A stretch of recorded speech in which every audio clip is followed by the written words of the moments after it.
Welcome to the Commentary Magazine Daily Podcast. Today is Friday, July 24th, 2026. I'm John Podhoretz, the editor of Commentary Magazine. With me, as always, executive editor Abe Greenwald. Hi, Abe.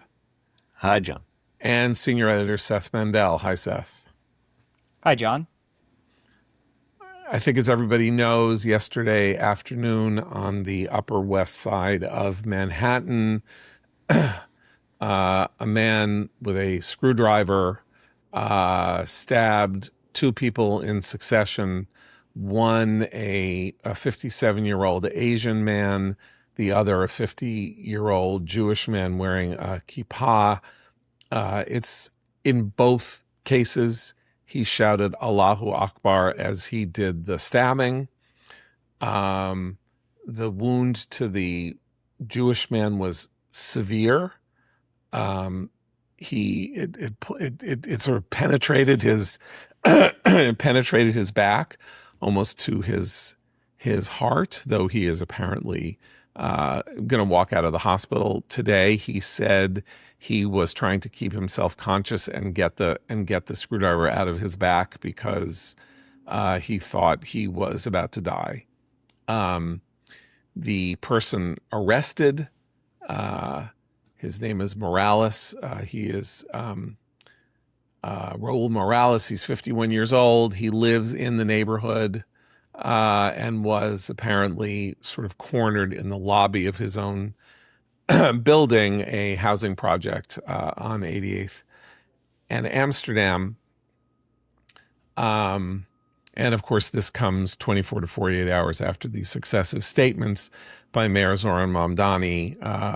First, the interview in which he said that they were looking into arresting Benjamin Netanyahu for his crimes against nature and humanity and evil and all of that when he comes to New York for the UN General Assembly in September.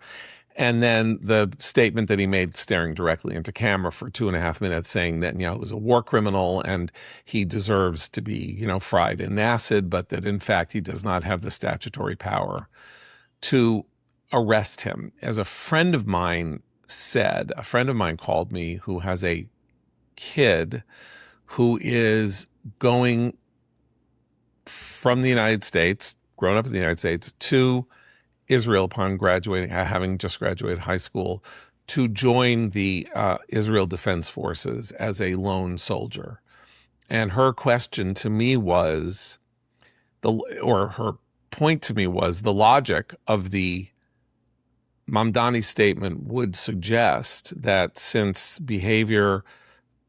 Israel's military behavior constitutes a war crime, any individual Israeli serving in the IDF theoretically could be considered a war criminal, and that how can she be sure that her daughter, who is not in the government, would be safe from a test case effort to arrest in New York when she comes home for, Passover or something, to test the bounds of whether or not she could be arrested and tried as a war criminal in New York City. And I didn't have an answer for her because my first thing was, I said, look, Mamdani very clearly in the statement was referring specifically to Netanyahu alone.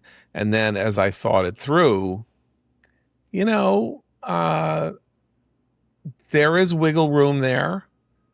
The war crime isn't just in the issuing of the order, right? If you believe these are war crimes, it is in the carrying out of the order. Mamdani's position is that the entire Israeli position in the West Bank, Gaza, what it's doing in Lebanon, period, is illegitimate, and therefore any Israeli action of any kind, unless it would be, say, directly, immediately defensive, like someone is coming at you with a knife or a gun or something like that, would constitute a war crime.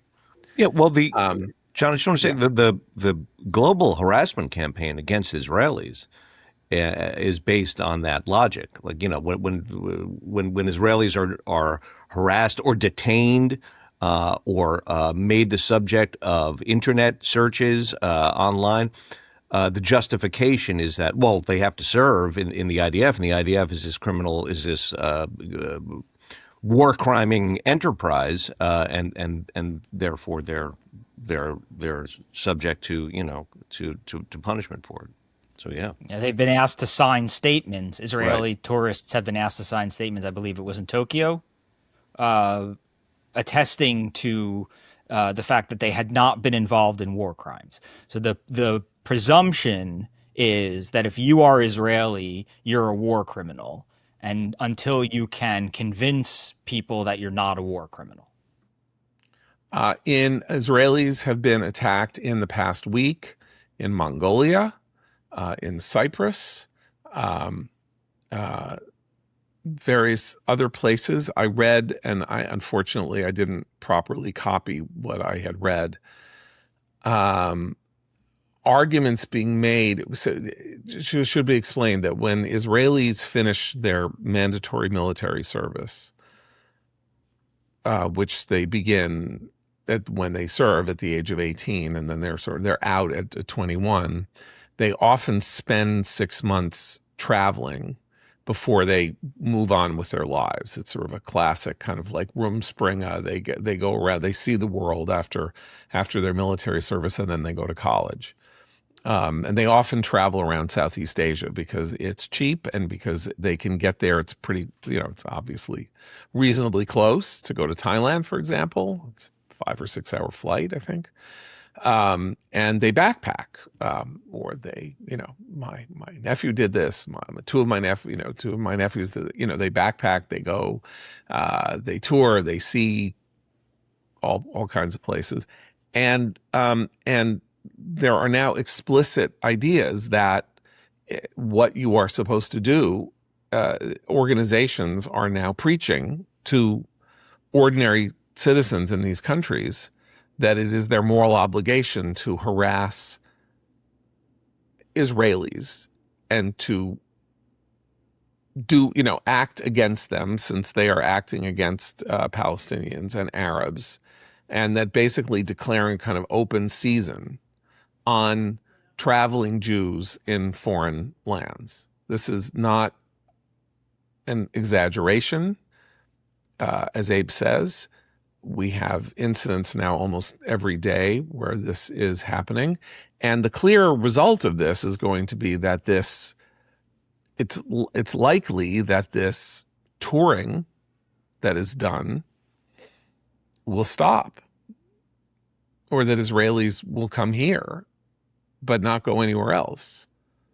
I have years ago I had this conversation, but I have a cousin who lives in Hawaii, and he once told a story. This was years ago, even before, not just before the current war, but before the 2014 war in Gaza. And I remember him once telling a story about how he, as a Jewish guy in Hawaii, a Jew from New Jersey in Hawaii, he loves to try to keep up his Judaism however he can, and he likes to speak Hebrew. And there's nobody really to speak Hebrew to, so he always loved to practice his Hebrew on traveling Israelis. Hawaii is also one of these places that is out of the way, idyllic, and just a nice place to go to rest and relax when you need it. And he I remember him telling the story that he was trying to be welcoming, like he wanted to signal to Israelis, I'm a Jew too. If you need anything, I'm like speaking in code almost by speaking Hebrew. And they would like immediately take off in the other direction. That Israelis were so uncomfortable with being seen as Israelis that they tried to avoid conversations with people who would speak to them in Hebrew, because they didn't want to be heard speaking Hebrew or overheard having a conversation with someone speaking Hebrew. So this was, again, this was probably 30 years ago, 25 years ago, something like that. So it's that magnified, but this is a real thing, a long-standing thing that has become obviously much worse in the time since. Okay, so you're giving this a much longer time frame, but what we have now are actual attacks on a daily Right. Well, I'm basis. saying it has escalated Yeah, from Israelis being nervous about being seen as Israelis right. to people actually being surrounded and attacked, physically assaulted for speaking Hebrew. And the people who were concerned about it before, we've entered an entirely new era. Which has entirely, I mean, entirely vindicated anybody who was nervous about traveling as an Israeli. But if you talk to Israelis now, they will tell you it's so much worse now. There was always this kind of, I wonder how people will respond to me being Israeli. And now it's every other day. Yesterday, a story about a woman who was eating at a cafe and then saw a sign that said no Israelis. This was somewhere in Asia. And she asked for her check and to leave. And when the guy found out that she was Israeli, it was like a whole. Now it's a confrontation if someone hears you speak Hebrew or finds out that you're Israeli. So Shai Davidai, the former Columbia professor who was the foremost economics professor, who was the foremost academic voice against anti-Semitism at Columbia. So much so that the administration then started investigating him and, banning him from, he literally, a professor of economics, was like, had his card, his entry card to the campus, deactivated because they believed that he was, being harassing other people at Columbia by demanding that they stand up against anti-Semitism. Anyway, Shai Davidai yesterday published a blog on the Times of Israel website. So he's a provocateur. So he printed up a T-shirt that says, "This is what a Zionist looks like." It's black with white lettering. And he was down, I believe, in Washington, in the Elizabeth Street Garden, which is in Greenwich Village, between Greenwich Village and Soho, and the Lower East Side. And here's what he writes. And this is before everything that happened yesterday, right? "I don't know how," he writes, "but I noticed that something was off before he even opened his mouth. Surrounded by crowds of people eating lunch, NYU students posing for graduation photos. My mother and I sat in the shade, people watching and taking in the improbable peacefulness of Elizabeth Street Garden. Then, as if out of nowhere, a tattooed, long-haired man, someone who looked as though in another life he might have been part of my social circle, did a double take at my shirt. 'Are you proud of what you're wearing?' he asked, his irritation unmistakable. 'I am,' I replied. 'I actually made it. That was all it took.' Keeping his distance, not out of respect, but so I could only assume out of pure hatred, he began shouting. Before long, he launched into one ideological talking point after another, citing debunked statistics, making false accusations, and recycling slogans he seemed to mistake for arguments. Though I remained calm, responded respectfully, and repeatedly tried to engage him in civil conversation, he only grew more agitated.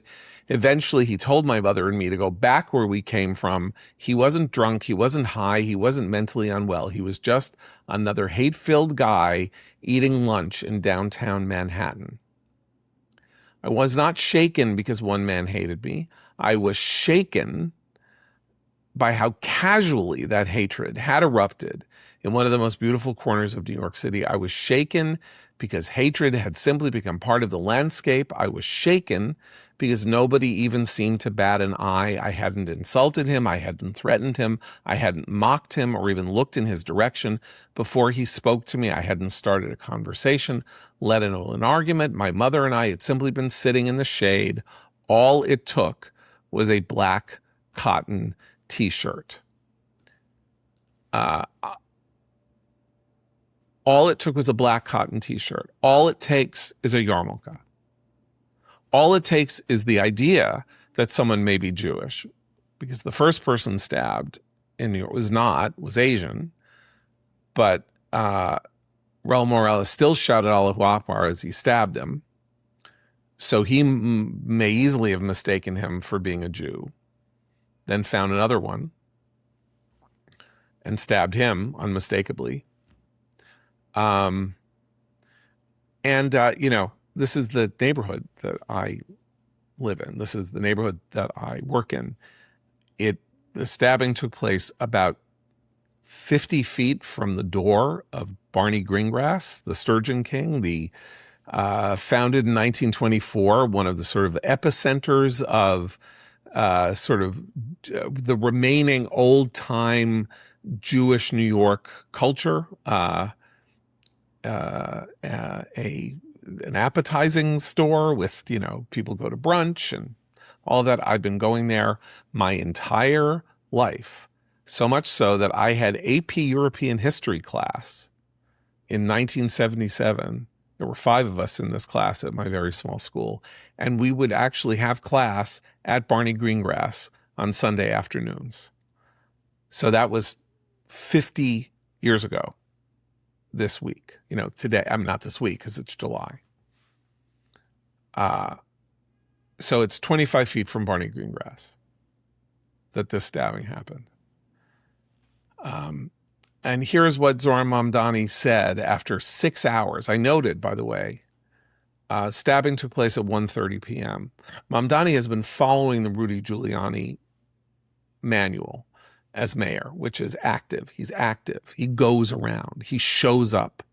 If there's a water main break, if there's a fire in a building, if there's a cat in a tree, he's there making a statement on New York One, our local channel. He's 3 times a day. That is the way he is conducting himself as mayor, is making himself visible at every event that occurs in the city that gets attention. He did not show up at the corner of 86th and Amsterdam. He was not present at the corner of 86th and Amsterdam. I was standing there for an hour. There were sort of 3 cops. They cordoned off things. I mean, they caught the guy, so there was no further, fear, though there had been low-flying helicopters when they were looking for him. He never showed up on site, to make a statement. Instead, he released a statement on X. I have been briefed on today's horrifying stabbings on the Upper West Side, where an Asian man and a Jewish man were attacked. Note the parallelism, an Asian man and a Jewish man, mentioning the Asian man first, which is fair if you are doing it chronologically, since the Asian man was attacked first. According to witness and victim statements, the perpetrator yelled Allahu Akbar during both attacks. I am relieved that both victims are in stable condition. The NYPD responded immediately and arrested Raul Morales in connection with both assaults, and I am grateful to the officers for their swift response. The NYPD's initial investigation suggests that mental health may have been a factor. They are also evaluating these stabbings as potential hate crimes. These hateful and despicable attacks have no place in our city. Period. End of discussion. That is it. That is what he said. Hate crime. Mental health. Mental health first, hate crime second. Guy stabs 2 people yelling Allahu Akbar. One of them wearing a kippah. He has blood on his hands. He did this. If that guy is crazy, he was activated by Mamdani's statements in the last 3 days. If he isn't crazy, he was activated by Mamdani's statements in the past 3 days. I don't have proof of that, but he's not that Gabby Giffords, the guy who shot Gabby Giffords, and then it turned out was doing so because he thought that there was a conspiracy to deconstruct grammar and ruin language, because that was his schizophrenic fantasy. He used the cry that jihadists use as they kill Jews or try to kill Jews. This is the mayor of New York City. So we were talking earlier this week about how bad the statement was. And, we say things like, whoa, this, you can't do this because it's dangerous. Like, it's dangerous. You can't do this. Like, what if something happens? Well, here it happened. Okay, guys. So I've now just, let loose. You guys talk for a while. I think the first thing I would note is that the New York Times story the other day that explained very clearly that when Mamdani was interviewed by the New York Times and said, we're talking about arresting Bibi and my legal options, he was lying. The Times has it that, in fact, he already was told to stop being a sociopath about it. Not in those terms, although maybe in those terms. Who knows? I assume that Jessica Tisch is at some point going to get tired of this game that he's playing with the lives of millions of New Yorkers. But he was told, he knew it, and he lied. So he lies to the New York Times. That is still ongoing. The NYPD is so bothered by this that they say to him, we're preparing a statement, because it's not just Mamdani's reputation. It's also Jessica Tisch's and the NYPD. And so they were going to prepare a statement and put out a statement saying, we're not arresting anybody. And Mamdani decided to preempt his own NYPD answering his question and make a video where he called Netanyahu a war criminal and all that stuff, the video that we're talking about now. So Mamdani has been lying to everybody about this for a fair period of time, to the extent that he's alarming the police department that is in charge of keeping order in Mamdani's city. So that's the first thing to note. The second thing is that we can look at the statements by others also and see how they react. There is a state assemblywoman from Queens, Neely Rosick, who tweeted, if you can't fully condemn calls to globalize the Intifada, you should be prepared to confront the normalizing of that rhetoric. Words inflame, embolden, and lead to violence against Jewish communities. Leaders must reject hate clearly, consistently, and without qualification.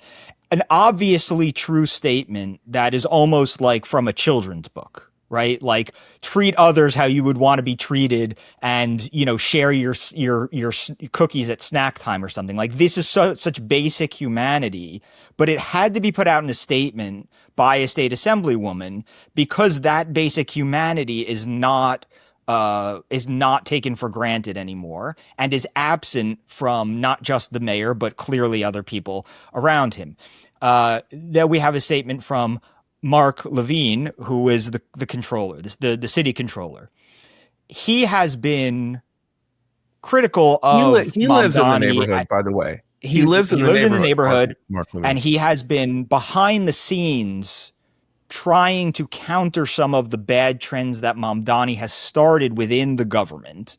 He's not really been very public about it, although occasionally he does. He said, this is his statement: we are demanding that the targeting of the Jewish community, that the singling out of the Jewish community, that the endless demonization of this community stop.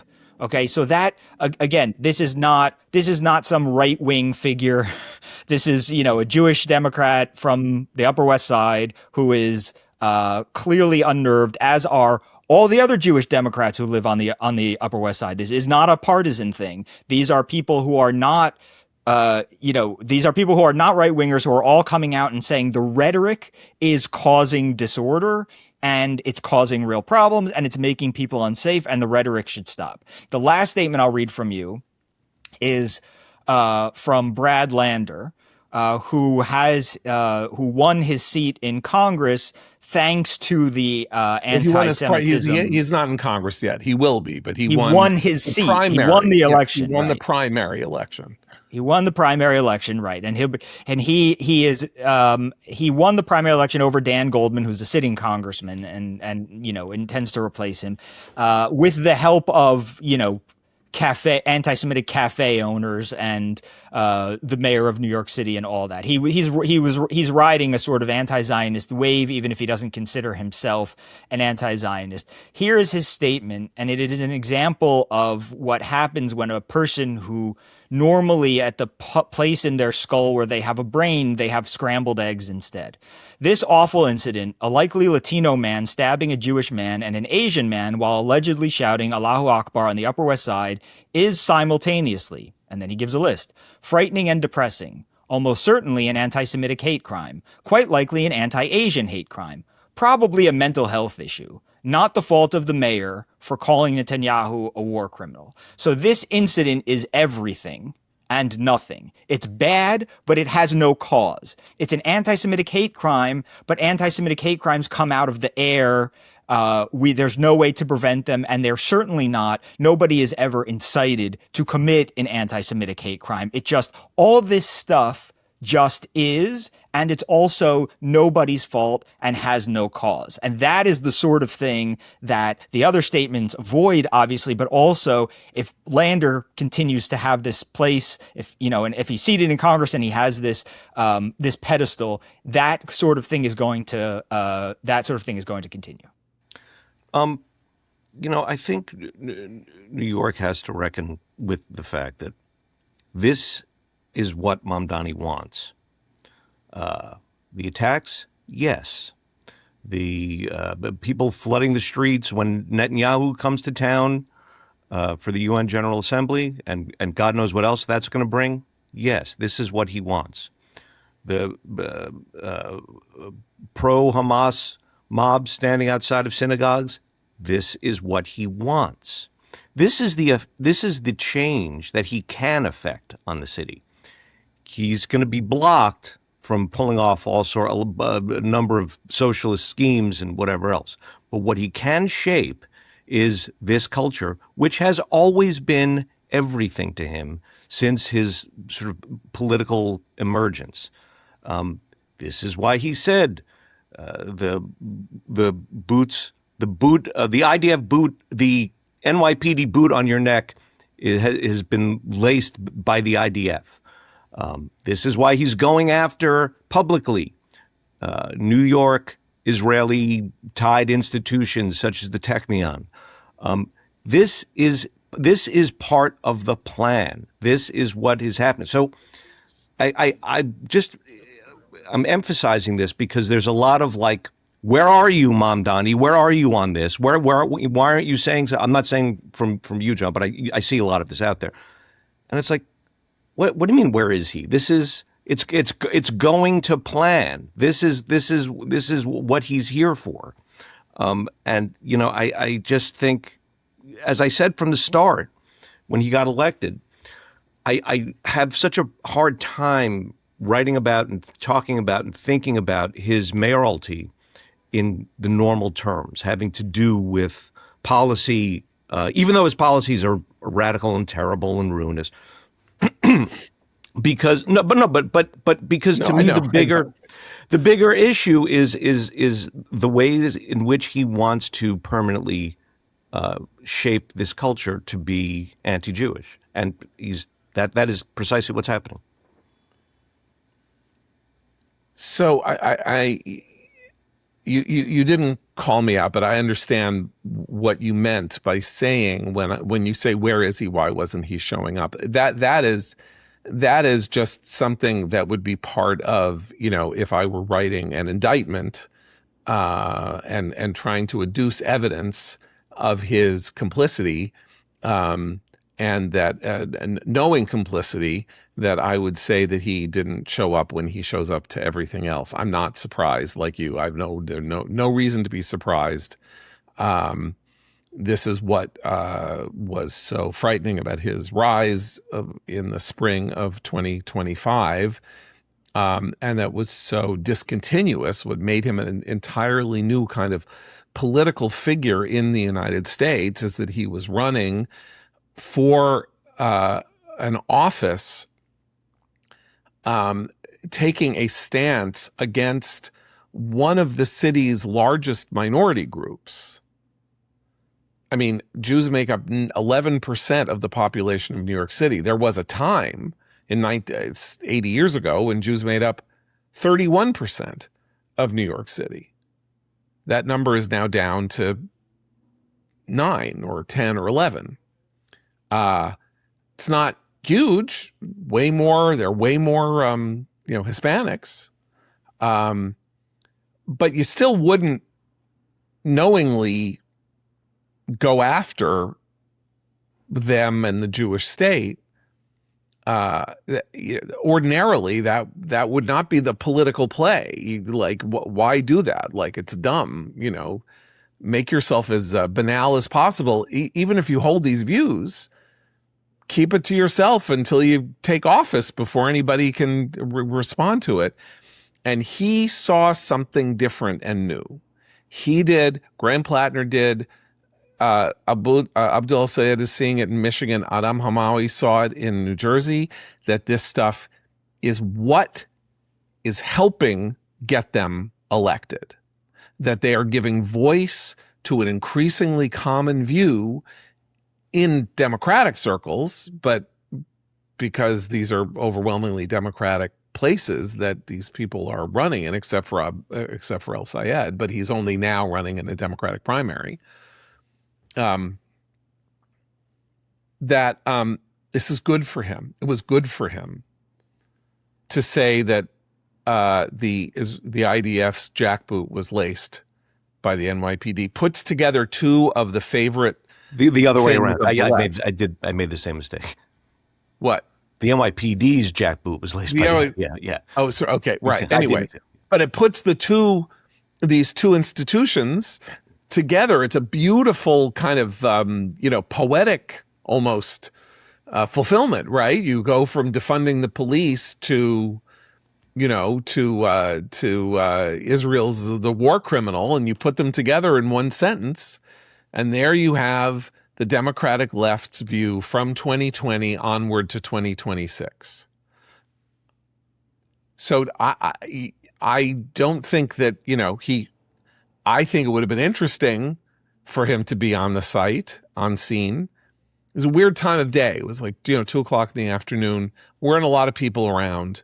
There were a lot of cop cars. As I said, there were low-flying helicopters. Had he shown up there, it's not like it would have been interesting to see whether people started yelling at him or saying, how do you explain yourself or whatever, except it's possible nobody would have been there. And why would nobody have been there? Yesterday was Tisha B'Av, the saddest day on the Jewish calendar, the day that we commemorate not only the destruction of the first temple in 586, but the expulsion of Jews from the Holy Land in 70 and 135 AD or CE, the beginning of the Inquisition, the Khmelnytsky pogroms, and now there is another incident taking place on the 9th of Av, the month of Av, on the Jewish calendar. And the Jewish man who came out and was stabbed was leaving the Orthodox synagogue up the block, which is called the Jewish Center. And the Jewish Center was built in 1925 by a very brilliant Orthodox rabbi, but a very unorthodox religious figure named Mordecai Kaplan. And he had this visionary idea, which is to build a synagogue that would also be a communal place for Jews to congregate. So it's 10 stories high, it has a gym, it had a pool, it had meeting rooms, it had, places to have classes, all of that. And this is essentially one of the earliest JCCs in America. And this was his conception that put it in this neighborhood, a very Jewish neighborhood even then in the 1920s.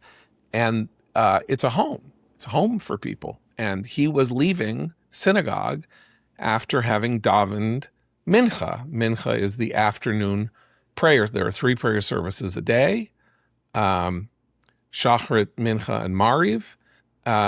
And he was davening mincha. He finished and was apparently walking back to his apartment, which he was packing up because he had already moved to Florida. But he was in town to pack up the rest of his stuff. We don't know why he moved to Florida. Maybe he'll give interviews. We'll see if he left because of Mamdani or not. So there was no one around because... Well, whatever the reason he left, presumably he does not regret his decision. Right. And that, of course, leads to the other question. What is going on here in New York, spreading out nationwide and then globally, is not... I wrote a piece, the first piece we had published after October 7th, when the demonstrations inside the United States started against Israel. I wrote a piece called "They're Coming After Us." And we published it, I guess, in the December issue, I believe, of 2023, or maybe the January issue of 2024. I can't remember. I mean, they're coming after us because they're protesting us, and they're closing down the Brooklyn Bridge, and they're doing all this. The violence and all the statements on campus and all of that. The violence hadn't started yet. And now we've now moved into, then isolated incidents of violence in Colorado, in Washington, D.C., desecrations of synagogues, protests outside synagogues, all of that. Now we're moving, and of course there have been attacks on visible Jews in New York for a decade now. People with kippot, people with payas, people dressed in black garb, mostly in Brooklyn. But those also sort of isolated incidents, though, if you took them together, they become a mosaic.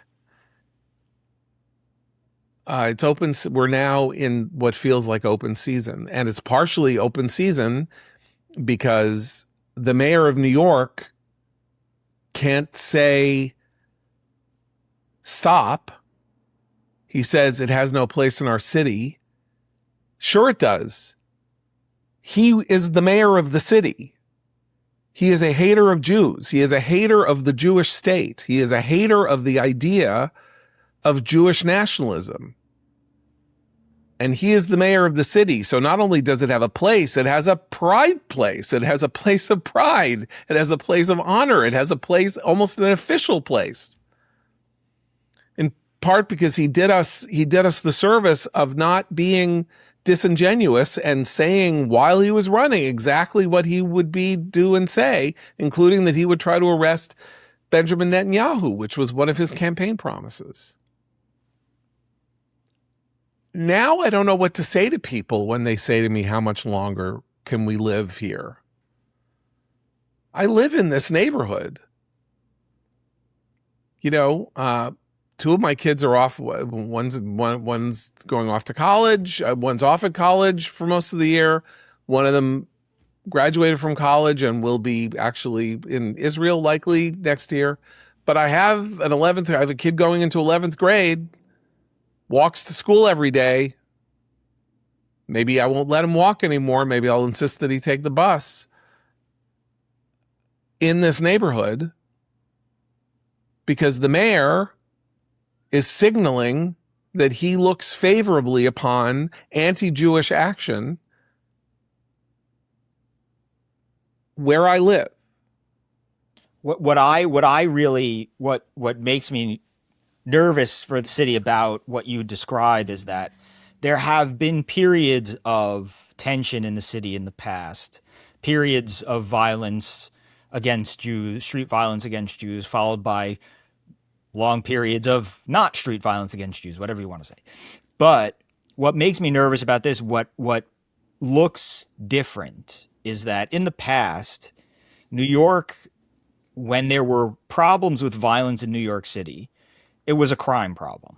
Usually, I mean, at its root, there was anti-Semitism, obviously, and there was Borough Park. But I mean, in a larger, that there are these periods that New York went through that where crime dominated the city, and it dominated people's, understanding of the city, where they would go and how they would get to work, and which subways they would take, and at what times and what streets they would walk, and all that stuff. That you had to have a sort of crime map in your mind to navigate the city, or else, stick to daylight hours. And this is something that, and of course, when things are bad and they flare up, Jews get blamed. This feels like a concretizing of animus toward Jews. This feels like an encouragement, not of just, because this is not just broad disorder, right? You could Mayor Dinkins was criticized for not doing more to protect the Jewish community during a time when they faced attacks in his city. Mamdani is the one encouraging people to feel angry toward Israelis or Jews who might be Israelis, or Jews who believe that the Jewish state has a right to exist, which really just means Jews. He is encouraging a bad feeling. Now, he's not telling somebody, go out and stab a Jew with a screwdriver, but he doesn't have to. But the worrying thing about this is that in the past, there were these ups and downs, you know, these peaks and valleys, and Mamdani is behaving in a way that threatens to solidify a kind of city position that is hostile to Jews. And that sort of thing can outlive and outlast him and his term as mayor. And that seems like something he wants, that he wants to have a legacy where Jews stop walking around with confidence in the city and believes he can herald that, bring that time into being, and it will long outlive his own tenure. So what you're describing is the goal of terrorism, right? The goal of terrorism as a strategy is to disturb the very ground that people walk on, to make them unsure of what might happen at any given moment wherever they are, because they cannot be sure that somebody isn't somewhere going to plant a bomb on a subway or release ricin, in a subway, or leave a package in a park or something like that, or a sort of an incendiary device made out of a pressure cooker on 23rd Street. Whatever. That is what terrorism is for. The purpose of terrorism is to spread the feeling of what it's like to be in a bunker in the middle of a war to a civilian population. And so we are at the and so the person who is stimulating the feeling of being terrorized in New York among Jews is the city's mayor. It's not a Black Panther. It's not a member of the Weather Underground. It's not, somebody who is being chased by the FBI for their crimes. It is the elected mayor of New York City. That's why this is new. That's why this is we are in uncharted territory. Because why wouldn't you be afraid? And I'll tell you something else, that his police commissioner is Jewish doesn't help, because this gives Jews a little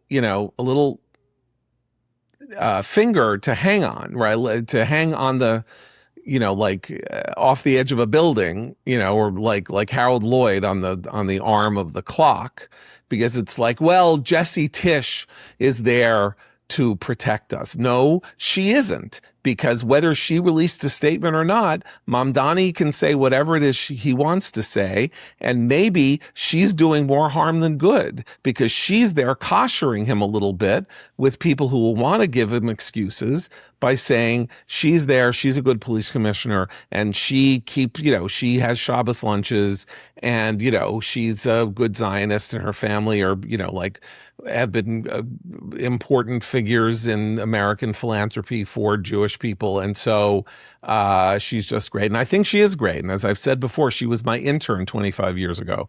So I can tell you that based on her as a 20-year-old college kid, she was, sensationally good at that. She's very good at this. She should probably quit, because she is doing more harm than good, because she is giving him cover, and he cannot be allowed to have cover. If this is going to go on, he is going to have to take full responsibility, or we are going to have to be allowed to assign him full responsibility for whatever is to come, because this is not an isolated incident. This will not be an isolated incident. Somebody was attacked the day before the stabbings near Kings Plaza in Brooklyn. A 64-year-old man pushed down to the ground, broke a rib, taken to the hospital. There's a photograph of the guy who pushed him down. He hasn't been caught yet. But I mean, that's the day before. So he wasn't stabbed, but he broke a rib. That happened in Far Brooklyn, another very Jewish neighborhood near Kings Plaza. Here's this on the Upper West Side. What's tomorrow? What's today? We can secure, I've used this number before. According to stats, the Jewish community in the United States is spending $750 million a year privately on security to harden and protect Jewish institutions. The cost of protecting Jews in the United States is immeasurable. So you can protect buildings, you can protect schools, you can even have, guards and things like that on blocks, block associations and that sort of thing. But you can't protect everybody. That's actually the job of the mayor. And the mayor is now on the side of the people who want to do Jews harm. And I think that we're getting to the point where, I was thinking this earlier, that Tish is probably on her way out, because I read the Time story as a kind of as the clock, starting the clock on Tish leaving the administration. I agree with, I think it was Eliana who said it the other day on the podcast, that Mamdani does not want her to go. Because he, as you said, also he benefits from having this sort of facade. But I saw the NYPD letting the New York Times know that it was trying to put out a statement, and that this is how Mamdani commandeered that and hijacked that as a sort of beginning of the end to this. And what you see is Mamdani is diverting the NYPD. He is affecting how it does his job. And I think that's the line that ends up being crossed, that he can say things and then Tish can have the NYPD police as she would always. That's not the case anymore. He is changing how the NYPD does its job. And that is also, by the way, something people should recognize about the threat in the first place to arrest Benjamin Netanyahu. He's not an official of the NYPD. He doesn't have a warrant in his pocket with a judge signing off on probable cause. He's just walking around saying, we're going to arrest him. He's going to direct the cops to arrest somebody that there's no investigation over. So people should understand that what he's done is he is commandeering now, in two different cases, the NYPD for his own purposes. And I don't even know if she's going to stick around for there to be a third. What I'd like to see is for her not only to quit, but for her to quit and come at him, and say, this is what I saw, this is what I dealt with, this is what he's about, and this is why I could take no part in it, and in fact had to sort of speak out about it. And this is what we're dealing with here in New York. I mean, I think that would be somewhat helpful. Well, I mean, she is perfectly positioned to be the leader of the anti-Mamdani resistance. She is the second most famous public official in New York City. It's amazing how now New York, which used to have a bunch of characters and interesting political figures and all of that, various things have happened, including very bad term limit rules and stuff like that, to basically degrade the position of anybody else in the city other than the mayor, so that there are very few independent power centers and people who are of any interest. Tish managed to make her reputation, as police commissioners have, made it, by the way, before she was a police commissioner, because she was sanitation commissioner and became sort of like the person whose job it was to deal with a rat breakout all over the city, partially because of COVID, because of the failure to collect garbage in a timely manner during COVID. And she succeeded at it. And so the city was already grateful to her before Eric Adams made her the police commissioner. And there she is. And she is a public official, and she is famous, and she is perfectly positioned to play that role should she choose to play it. I ordinarily would have thought, okay, you know what, it's better that it's the classic problem that people said about Trump when never Trumpers were, or people in 2017 were looking to staff the administration when people had grave misgivings about him. Better to be inside than outside, better to try to mitigate the damage and sort of help things along as a public servant. And of course, Trump, for a lot of those people from, Jim Mattis onward, made that impossible for them. And so that may be the case here with Jessica Tisch. But the larger point, I think one other point.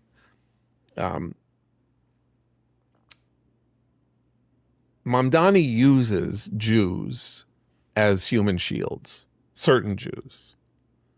I'm saying implicitly he uses Tisch as a human shield. But he spent Hanukkah night lighting candles with Mandy Patinkin and his wife, Catherine Grody. He has Jewish Voice for Peace, which isn't Jewish, isn't a voice, and doesn't advocate for peace, as one of his great backers. He has Brad Lander, a Jew, saying he's fine. All of that. So, the worst thing you can say about a Jew, I'm telling Gentiles now this, in our time, maybe the worst thing you can say about a Jew is that a Jew is a capo. Capo was a position, official position, in concentration camps. The Jews who were, and in ghettos, the Jews who were assigned by the Nazis some manner of authority over the other Jews in the ghettos or in the camps. These are hated figures, sort of cursed by history. And so calling somebody a capo is like, if I say Peter Beinart is a capo and he wanted to come and deck me, that would be an understandable response to being called a capo. It's like being called, it's a traitor, but you're a traitor to genocide, to a genocider. These people are worse. Well, Peter Beinart personally might take it as a compliment, but yeah, your point stands. These people are worse than capos, because capos were victims also. Capos were in the camps also. Capos could be killed at any moment also. Capos were behaving in ways that they behaved because they were human beings under conditions of moral impossibility and horror that does not allow us really to judge them fully. It was a survival choice. They did. It was a survival choice. They were given. They didn't take it. I mean, and so, Viktor Frankl in his book, Man's Search for Meaning, once said that the people who survived the camps, including him, the people who didn't survive the camps were the better, were morally better, because he was saying in some implicit way, unjustly, but I mean, an interesting moral point that the least you could say is that nobody ever did anything to anybody. No Jew who died in the camps could ever be blamed for getting in the way, of getting somebody there first, or escaping while somebody else took their place on their way to the ovens. So Mandy and Jewish capos and Jewish councils and all these the sort of Jewish overseers, they all knew they were going to die. They all knew it. This was like, yes, it was survival for a period of time, but you understood that if you were in the group in the camps that led Jews to the showers, you knew too much. And they understood that the Nazis saw you as someone who knew anytime there was a Jew who had any sort of contact or cooperation with the authorities, that person, by definition, knew too much and was signing their death warrant. They were delaying it as long as they could in the hopes that maybe the war would be over and the camps would be liberated. And then, yes, they would survive. But it was also, we should just note, a death sentence. The Jews who are doing this now seem to be doing just fine. I mean, they get Mamdani's endorsement for office, and then they get office. There isn't, they aren't signing on to any sort of, something that's detrimental to their career. They aren't signing on to be eaten last by the alligator, as they say. And I think they are. I mean, ultimately, I think they are signing up to be eaten last. But my point here is that they are not under conditions of duress. This is a matter of choice, and they have chosen to side with this apologist for and supporter of a view that ultimately says that that the Jewish people should cease to exist. That is Hamas's charter. That is Iran's purpose. That is the idea behind the Muslim Brotherhood. That is the notion that Israel should be, from the river to the sea should be Palestine. And so the Jews who are there koshering Mamdani, the 25% of Jews in New York City who voted for him, the people at the Park Slope Food Co-op who have instituted a ban on Israeli products, the vast majority of whom I'm sure voted for Mamdani, they are worse than capos. You cannot call anybody anything worse than a capo. I don't have the term for it yet, but they are worse because it is all elective. Mandy Patinkin should have spat in Mamdani's face, but he brought him into his house to light his candle on a day, on a holiday commemorating Jewish resistance to forced conversion and to the removal of all Jewish religious life in ancient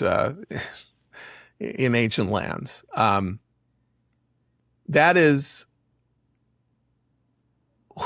That's what's happening here.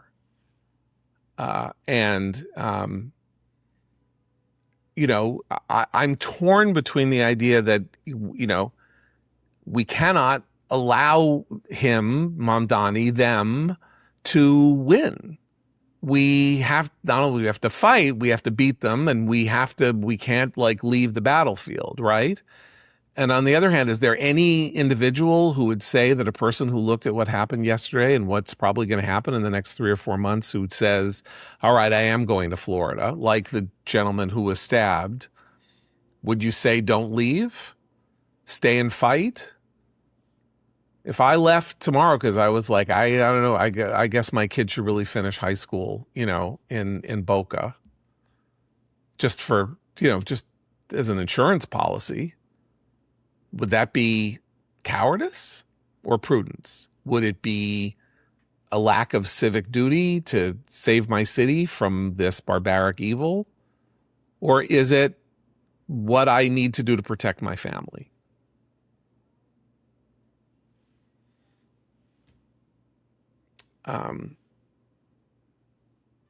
So that's where we are. We'll be back next week. For Seth and Abe, I'm John Podhoretz. Keep the candle burning.